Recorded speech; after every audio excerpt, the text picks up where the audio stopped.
paterno eu não cheguei a conhecer. Quando ele morreu eu era muito novo, né? Não cheguei a convivência com ele, convivi muito com meu avô materno, né? Que era um senhor de engenho. E era curioso, ele era um homem que só tinha feito até o primário, mas conhecia, ele recitava Guerra Junqueiro, né? E tocava clarinete. E minha avó materna era muito musical. Eu lembro que uma vez eu fui passar essas férias na casa dela, levei os discos que eu escutava na época, que era o rock progressivo inglês, basicamente, né? Emerson, Lake and Palmer, Rick Wakeman, esse pessoal. E ela um dia escutou meus discos, né? Aí veio falar comigo, disse, Maurício, eu escutei seus discos e tal, mas está tudo arranhado, né? Ela estranhou aquele som, disse, eu vou lhe dar um disco bom. E me deu um disco de Paulinho da Viola que eu tenho até hoje, foi um rio que passou em minha vida, que eu escuto até hoje, inclusive, e aquilo mudou toda a minha configuração de gosto musical. Eu passei a escutar a música brasileira, tanto que hoje eu tenho um déficit danado, né? Uma vez me chamaram para escrever numa antologia, que se chamaria O Livro Branco, que era baseado em canções dos Beatles. Eu disse, olha, eu não posso, porque eu nunca escutei Beatles. E fiquei como uma espécie de ET na turma, né? O rapaz que nunca escutou Beatles, né? Mas é isso, né? Por uma questão dessa formação familiar também, né? É fundamental essa convivência. Quando eu fui para Brasília, eu também casei muito novo, né? Casei muito novo, e também é uma raridade, porque eu sou casado até hoje, né? E com a mesma pessoa. Então, é sempre um perigo quando a gente encontra os antigos amigos, né? Olha, você ainda está casado com a fulana, né? Porque as pessoas mudam. Nós não mudamos, ainda bem. Somos muito felizes com isso, né? Mas... E foi uma pessoa também que me ajudou muito, né? A Yara me ajudou muito nisso, né? Porque ela segurou um pouco a barra da criação dos dois filhos, né? Nós temos dois filhos. Ela muito maternal, ela é uma mãe assim muito intensa, muito presente. Então segurava muito a barra, embora eu tivesse sempre ali e tal, né? Nessa convivência tudo, sempre foi uma parceria muito bonita e a gente conseguiu criar dois filhos, né? Um se formou em direito, resolveu que não queria fazer direito, está fazendo medicina, está tocando a vida dele. O outro se formou também, ele é, até eu acho o nome estranhíssimo, né? É turismólogo, né? Quer dizer, um certo especialista em turismo, mas atualmente trabalha como assessor na Câmara dos Deputados e estão tocando a vida, são felizes também, né? Então, quer dizer, essa convivência familiar também é interessante, né? Porque tem sempre lições a nos deixar e sempre uma certa facilidade para que a gente toque o barco. Olha, as artes em geral sempre me encantaram, né? Eu sempre fui muito encantado. Eu lembro que caminhando pelo Recife, né, você tem um museu a céu aberto, as esculturas do Abelardo da Hora, os painéis de Brenan, né? Quer dizer, essa coisa toda que vai lhe encantando, né? Vai formando sua sensibilidade como artista, né? A questão do cinema, eu lembro que eu morava em Palmares e papai sempre me dava dinheiro para que eu lanchasse no colégio, né? Então eu deixava de lanchar porque aquele dinheiro eu pagava para ir ao cinema à noite, né? Então, quer dizer, o Augusto Boal, né, junto com o Glauber Rocha, eles criaram o que eles chamavam de estética da fome. Mas isso eu já praticava lá em Palmares, tá? Quer dizer, a minha estética eu deixava de lanchar no colégio para ir ver cinema. E via-se de tudo. Eu lembro, curiosamente, desse romance O Tardio, que eu escrevi agora, que vai ser publicado. Há uma cena em que um protagonista, quando chega à cidade de Pirenópolis, no interior de Goiás, ele lembra de ter visto a cidade. E ele lembra de ter visto isso no cinema. E eu vi, era um filme chamado Simeão, o Boêmio, que eu vi quando criança e que se passava em Pirenópolis. E que eu tive essa sensação quando cheguei a primeira vez em Pirenópolis, eu já conheço isso aqui. Claro, era do filme, depois eu peguei, consegui ver no YouTube, uma cópia horrível, mas visível. Né? Eu revi o Simeão e lembrei de tudo, né? Ele cantando pelas ruas, ele escandalizando a cidade ao andar de cueca pelas ruas da cidade. Enfim, a trama é uma trama banal, uma espécie de Romeu e Julieta dos sertões goianos, mas ficou, né? Ficou. Eu lembro de ter assistido Os Canhões de Navarong e tal, belíssimo filme épico de guerra e tal, essas coisas todas, uma versão fantástica da independência do Brasil, com Tarcísio Meira fazendo o papel de Dom Pedro e tal. Essas coisas todas me chegaram muito cedo, né? E eu sempre gostei, cheguei a dirigir cineclubes, estudar muito a estética do cinema, sempre me deixou muito curioso, né? Como a música. Embora eu não seja músico, mas eu tenho um encantamento pela música, e disso desde muito cedo, e pela música popular brasileira. E novamente vem a questão da banca de revista. A editora Abril Cultural publicava uns fascículos de música popular brasileira, minha mãe colecionava, e eu escutava aquilo tudo admirada. E eu lembro perfeitamente de uma coisa, eu lembro de ver ainda em preto e branco na televisão os festivais da Record, e eu conseguia cantar a música, toda a letra de disparada, sem errar. E eu devia ter o quê? 8, 9 anos, por aí, quando a música foi lançada, enfim. Né? Era um certo menino prodígio, né? Mas não devia cantar bem. Mas ali sabe como é, né? Criança, tudo é perdoado, né? Raquel de Queiroz já dizia, quando o filho é bonito, todo mundo quer ser pai, né? Então, a música sempre me encantou, mas teve um episódio curiosíssimo. Eu morava numa casa de primeiro andar, no Sobrado, em Palmares, e um dia eu estava lá em cima fazendo alguma coisa, e minha irmã botou um disco na vitrola que ficava na sala embaixo. Aquela música me deu um impacto, uma coisa que eu desci as escadarias correndo para saber o que era aquilo, que música era aquela, que som estranho era aquele. Era o Quinteto Violado tocando Asa Branca.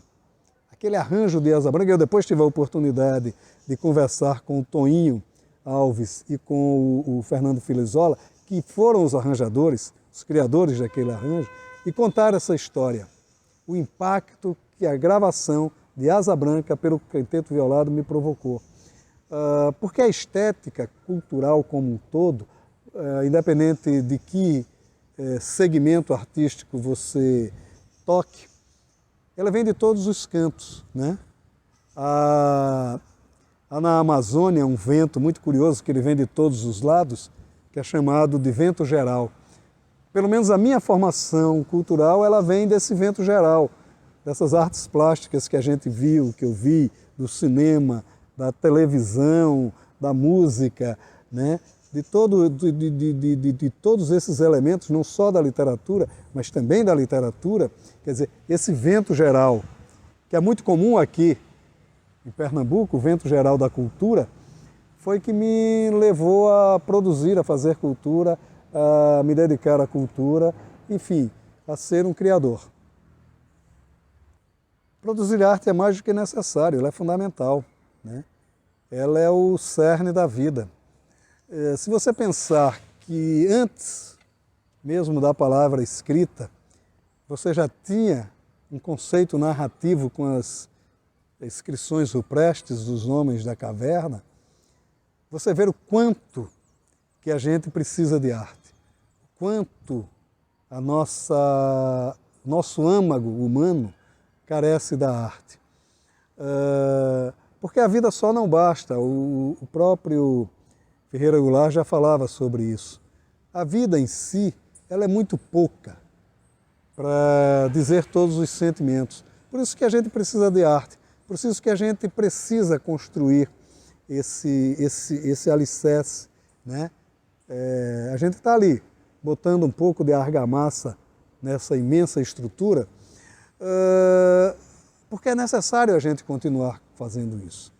É necessário a gente continuar, mesmo tanto que a vida nos surpreende, né? O Masao Aquino, que é um grande escritor, ele me dizia recentemente que depois de toda aquela violência que o Lázaro, teve um assassino no interior de Goiás que durante dias ficou cercado pela polícia, Lázaro Barbosa. Ele ficou e ele ludibriou a polícia, e ele matou, e ele fez, e ele aconteceu, e ele aterrorizou toda uma região. E o Masao Aquino dizia, a gente às vezes para e pensa que depois de um episódio como esse, é impossível se inventar qualquer coisa. Mas quando a gente reflete profundamente, a gente vê que nem aquilo basta para o excesso de necessidade ficcional que tem a humanidade. É preciso que a gente continue falando, é preciso que a gente continue denunciando, até para que anule os Lázaros Barbosas da vida, até para que esse excesso de crueldade. Essa semana eu estava vendo no noticiário um crime passional, onde uma mulher deu bombom recheado com chubinho à inimiga, para que a inimiga morresse, porque a inimiga tinha sido namorada do atual marido dela, né? Você disse, o que é que eu vou inventar de ficção depois dessa tragédia? Claro, eu tenho que dizer que ainda há salvamento, de certa forma, para o homem, né? Que o homem, em sua essência, não é essa brutalidade que se faz. Essa brutalidade, ela vem de uma formação cultural distorcida, né? Me dizia um criador de pitbull que o pitbull não é violento, o violento é o dono do pitbull. Não sei, eu não entendo de cachorro, não tenho uma menor vocação veterinária, mas eu sei que o homem, em sua essência, ele não é ruim. Tem um samba perfeito acho que do Wilson Batista, que ele diz, se o homem nasceu bom e bom não continuou, a culpa é da sociedade que o transformou. Então é preciso que a gente continue denunciando isso na nossa sociedade, que a gente continue dizendo, há salvação para a raça humana, apesar de todos os amplos pesares que a gente tem que enfrentar. É engraçado, o Ariano Suassuna, ele dizia uma coisa curiosa, ele dizia assim, eu não sou pessimista porque todo pessimista é derrotado. Também não sou otimista porque todo otimista é de certa forma, um tolo, né? Eu sou realista, eu analiso a realidade com sua plena concretude, com tudo que há de contraponto nela. Eu lembro de uma história, eu estava em casa uma vez e me ligou uma grande amiga minha chamada Conceição Salles, ela até já faleceu, era uma grande bibliotecária, e ela tinha tomado uma iniciativa, ela estava numa campanha quixotesca, para botar uma biblioteca dentro de um presídio em Brasília. E ela estava levando esses... E ela me ligou e disse, Maurício, eu estou precisando levar para essa biblioteca um exemplar do Grandes Sertões Veredas, porque tem um detento lá que está querendo ler o Grandes Sertões Veredas, porque ele é da região onde se passa o Grandes Sertões Veredas, que é o grande romance do Guimarães Rosa. Eu que tinha mais de um exemplar lá, mandei para esse rapaz, né? Ele estava preso porque era puxador de carro. Ele era ladrão de carro, né? Ele tinha roubado alguns carros e estava preso e tal, cumprindo coisa. E ele estava encantado com o que ele estava descobrindo com a leitura. Ele estava encantado, ele estava...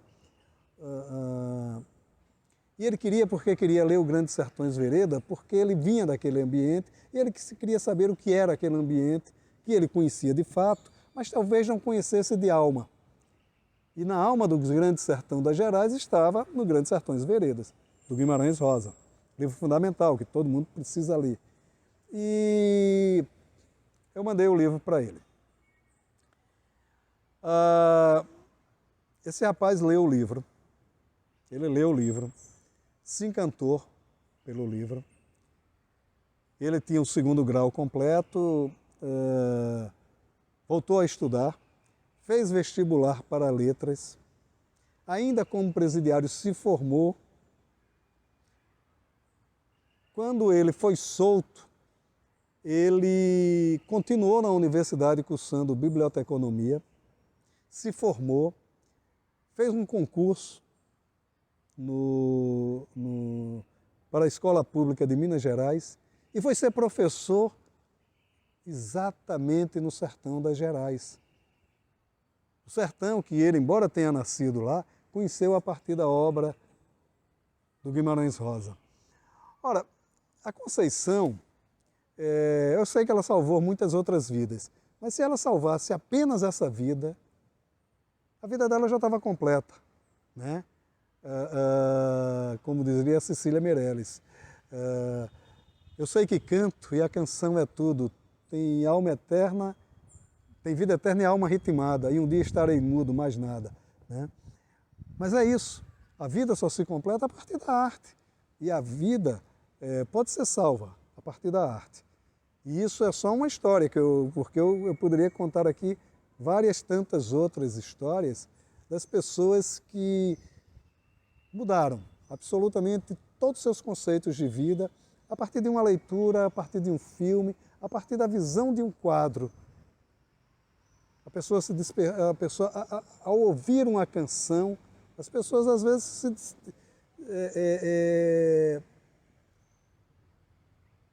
despertam um novo âmago que tem em si próprio.